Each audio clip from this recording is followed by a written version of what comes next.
Hi, I'm Peter Drakulich, and as always, you guys are fantastic. I want to thank you for tuning in to Ask the Expert, brought to you by AutoDealerBiz.com. I got a question this week that I just felt had to be answered.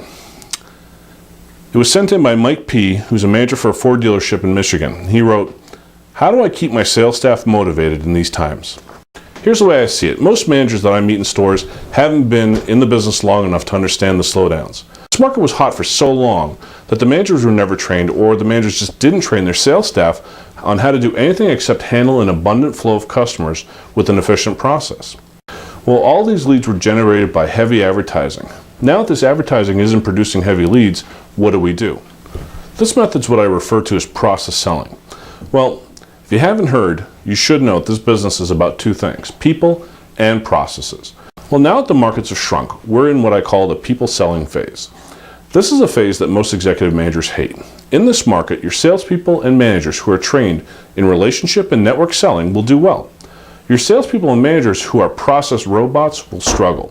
The reason why your executive managers hate this phase is because it's cheaper to hire an army of inexperienced people and teach them how to do the simple things like qualifying and meet and greets. It's more expensive to pay a talented salesperson that understands network marketing and has a clientele of established customers. Here's how I keep your sales staff motivated. The first thing you gotta do is you have to start with an open mind, and you have to realize that your walk-in traffic is now being replaced by prospecting, lead generation, and networking. The good news is that with the internet, you don't have to let your salespeople go wandering off to do prospecting. It can all be done on the computer or on the phone in your dealership. Today, more than ever, people as well as businesses are using Facebook, Skype, MySpace, YouTube, and other social media sites to build networks, market themselves and their businesses. Even your local news and radio stations have MySpace and Facebook pages.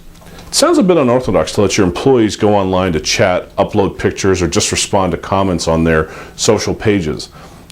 However, if you think about the marketing side of this, many companies are coming to the conclusion that it's just part of doing business today. And as long as you control it and measure it, it can actually be very effective. For example, if you want to motivate your staff, get them to do some film work of some walkarounds, the vehicles your used car manager just brought in. Have them uploaded onto YouTube. This way they're being productive and they're actually marketing themselves a little bit. Second, you have to remember that activity creates productivity. For so many years, managers kept their sales staff busy by taking ups. Well, now that the up count has dropped like the Dow Jones, we have to train them to do different activities or new activities. I'd say the successful activities are as follows, and obviously they're not just limited to these things. But the first one I would do is you got to prospect new business. Lead generation and self-marketing. This is definitely a key in today's market, especially if I'm an independent salesperson, in a dealership that's struggling. I want to create my own leads too. Today, if you can't afford your own website, one can be appointed for you. There's places like ning.com that allow you to build your own website. They actually can give you a domain name, and it's simple and it's absolutely free. If you use the right keywords and the right tags, you can be just as powerful as some of these large dealerships. So as an individual, you can show up to the top of a web search anytime you want. The next key step is plan follow-ups to all your unsold customers. Now, this is something you should have been doing when the market was hot, and now it's even more important. What you have to remember is to make follow-up fun. Keep it light, keep it simple. I like to look at it as a continued conversation from yesterday.